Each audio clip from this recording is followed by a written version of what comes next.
जो पाकिस्तान इजराइल को नहीं मानता देश, अब वही पाकिस्तान करेगा इजराइल की रखवाली। इस्लामिक देशों का खलीफा नहीं, इजराइल का गुलाम बना पाकिस्तान। पाकिस्तान के जहाज को ठोककर भारत आ रहे नेतन्याहू, उधर तुर्की को बड़ा झटका देकर पुतिन भी आ रहे हिंदुस्तान। पूरी दुनिया देखेगी अब भारत की आन बान और शान। भारत के लिए पुतिन करने जा रहे वो काम पूरी दुनिया में मचाया टहलका। ट्रंप के भी उड़ेंगे होश। पाकिस्तानी जहाज को उड़ाने के बाद बहुत बड़ी तैयारी में है नेतन्याहू। 7 साल बाद भारत के दौरे पर आ रहे हैं नेतन्याहू। पाकिस्तान से लेकर तुर्की तक मचा हंगामा। सऊदी की भी हालत खराब। भारत और इजराइल मिलकर उड़ाएंगे गर्दा। 7 साल बाद इजराइल के पीएम नेतन्याहू भारत आ रहे हैं। इस खबर ने पाकिस्तान, सऊदी से लेकर तुर्की के होश उड़ा दिए हैं। दूसरी तरफ रूस ने तुर्की को भयंकर झटका देकर भारत के लिए बहुत बड़ा काम कर दिया है। अमेरिका को उसकी औकात दिखाने के लिए पुतिन भी भारत आ रहे हैं। ये सब देखकर भारत के दुश्मनों की सुलग रही है, लेकिन सबसे बड़ा झटका तो पाकिस्तान को लगने वाला है। खबर है कि जो पाकिस्तान इजराइल को देश ही नहीं मानता और अब तक परमाणु की धमकी दे रहा था, अब वही पाकिस्तान इजराइल के गेट पर रखवाली करेगा। मुस्लिम देशों का आका बनते बनते अचानक ही पाकिस्तान इजराइल का गुलाम बनने वाला है। इतना ही नहीं, पाकिस्तान अब इजराइल को मान्यता भी दे सकता है। वो कैसे, आपको आगे बताते हैं। लेकिन पहले भारत आ रहे 2 शेरों ने कैसे धमाल मचाया है वो जान लीजिए। पुतिन ने तो कुछ ऐसा कर दिया है जिसके बाद अमेरिका भी समझ जाएगा कि भारत से पंगा लेना बहुत भारी पड़ने वाला है। पुतिन ने ऐसा क्या किया है वो भी बताएंगे। पहले पूरी दुनिया पर छाए सुपर हीरो नेतन्याहू का धमाका देखिए। पाकिस्तानी जहाज को उड़ाने के बाद इजराइल कुछ और भी करने की तैयारी में है। इजराइल कुछ ऐसा करने वाला है जिससे पाकिस्तान अभी से कांप रहा है। भारत और इजराइल की दोस्ती पूरी दुनिया देख रही है। इजराइल के बुरे वक्त में भारत ही वो देश है जो हमेशा साथ खड़ा रहा। दोस्त की मदद करने के लिए सेना उतारना जरूरी नहीं होता। भारत ने इजराइल की बिना सेना उतारे ही इतनी मदद की है कि इजराइल ने अपने दुश्मनों को धुआं बना दिया। अब भारत और इजराइल मिलकर पाकिस्तान नाम की बीमारी का सही इलाज कर सकते हैं। भारत ने इजरायली ड्रोन के जरिए ही पाकिस्तान में तबाही मचाई थी। बात भारत पर आती है तो इजराइल सीना तान कर आगे खड़ा हो जाता है। आतंकियों को मिटाने में भी इजराइल खुलकर भारत के साथ आ गया। इजराइल भारत को हथियार देने वाला चौथा सबसे बड़ा सप्लायर है, जबकि इजराइल के लिए भारत उसका सबसे बड़ा खरीदार बन चुका है। जब पूरी दुनिया इजराइल के खिलाफ आ गई, तब भारत ने इजराइल से इतने हथियार खरीद डाले कि भारत उसका नंबर 1 कस्टमर बन गया।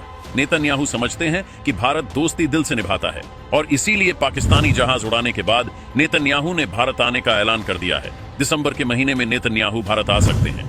इस दौरे का मकसद दोनों देशों के बीच राजनीतिक और आर्थिक संबंधों को मजबूत करना है। नेतन्याहू की यात्रा ऐसे समय में होने वाली है जब यूरोप के साथ इजराइल के संबंधों में तनाव बढ़ा हुआ है। पश्चिमी देश गाजा में जारी युद्ध को लेकर इजराइल पर लगातार दबाव बना रहे हैं और इधर सऊदी के साथ पाकिस्तान ने डील की है। ऐसे में भारत और इजराइल साथ आकर कोई बड़ा धमाल मचा सकते हैं। नेतन्याहू की इस यात्रा से पाकिस्तान और तुर्की दोनों की हवा टाइट हो रही है। कतर पर हमले के बाद तुर्की को भी इजराइल के हमले का डर सता रहा है और पाकिस्तान तो खुद चिल्लाता है कि भारत के साथ इजराइल ने भी उस पर हमला किया था। ऑपरेशन सिंदूर के दौरान तुर्की ने पाकिस्तान का खुलकर साथ दिया था। तुर्की ने हथियार भेजे थे और तुर्की के ड्रोन पाकिस्तान ने भारत पर दागे थे। तुर्की के ड्रोन तो खेत और नाले में पाए गए, लेकिन भारत के साथ आए इजराइल के ड्रोन्स ने पाकिस्तान में तबाही मचा दी थी। इजराइल कभी भी तुर्की पर हमला कर सकता है, क्योंकि तुर्की लगातार हमास को बढ़ावा देने के साथ ही शरण भी देता है। इजराइल पहले ही तुर्की को अपना दुश्मन बता चुका है। पाकिस्तानी जहाज को उड़ाकर इजराइल ने पाकिस्तान को भी चेतावनी दे दी है।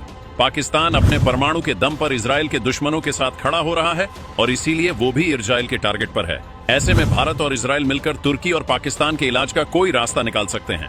पाकिस्तानी परमाणु की धमकी का जवाब इजराइल पहले ही जहाज उड़ाकर दे चुका है। मतलब इजराइल ना तो झुकेगा और ना ही रुकेगा, बस ठोकता ही चला जाएगा। उधर ट्रंप ने नेतन्याहू की मौजूदगी में गाजा शांति प्रस्ताव पेश किया है। इसमें गाजा में तत्काल सैन्य कार्रवाई रोकने का प्रस्ताव दिया गया है। इसके तहत हमास को 72 घंटे के अंदर इजरायली बंधकों को रिहा करना है और करीब 20 बंधकों के शवों को वापस करना है, जिनके बारे में माना जाता है कि उनकी मौत हो चुकी है। दुनिया भर के मुस्लिम देशों ने ट्रंप के इस शांति प्रस्ताव का स्वागत किया है। अगर फिलिस्तीन एक स्वतंत्र राष्ट्र बनता है तो सऊदी अरब और पाकिस्तान जैसे कट्टर इस्लामी देश इजराइल के साथ राजनयिक संबंध स्थापित कर सकते हैं और ऐसे में पाकिस्तान भी इजराइल को देश की मान्यता दे सकता है। भारत में इजरायली राजदूत र्यूवेन अजार ने कहा है कि आगे चलकर पाकिस्तान भी इजराइल को मान्यता देगा। मुझे उम्मीद है कि वे ऐसा करेंगे। अंततः यह एक बहुत ही महत्वपूर्ण कदम है कि अरब और मुस्लिम दोनों देश इस दृष्टिकोण के प्रति प्रतिबद्ध हैं कट्टरपंथ से मुक्ति के इस दृष्टिकोण में शामिल हुए हैं, मुझे लगता है कि यह एक अच्छा कदम है और हम भविष्य में देखेंगे कि क्या होता है।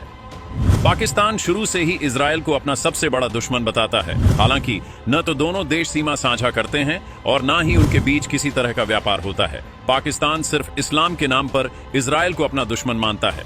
लेकिन खबर है कि अब इजराइल की सुरक्षा के लिए पाकिस्तान की सेना को गाजा में तैनात किया जाएगा। यानी जिस इजराइल को पाकिस्तान देश ही नहीं मानता और उसे मिटाने के सपने देखता है, अब उसी की रखवाली पाकिस्तान करेगा। ट्रंप का गुलाम बन चुका पाकिस्तान अब ट्रंप के कहने पर भौंकेगा भी और काटेगा भी। ट्रंप ने इजराइल और हमास के बीच जंग रुकवाने के लिए एक गाजा शांति समझौते का ऐलान किया है। इस समझौते को लागू करवाने के लिए एक पीस कीपिंग फोर्स बनाई जाएगी। इसी पीस कीपिंग फोर्स में पाकिस्तान भी अपने हजारों सैनिकों को भेज सकता है। ट्रंप की शर्त के हिसाब से हमास गाजा की सरकार का हिस्सा नहीं बनेगा, मतलब हमास को पूरी तरह खत्म कर दिया जाएगा। ऐसे में पगलाया हमास इजराइल पर अटैक कर सकता है। ऐसे में पीस कीपिंग फोर्स हमास को रोकेगी। इसमें पाकिस्तानी सेना भी होगी।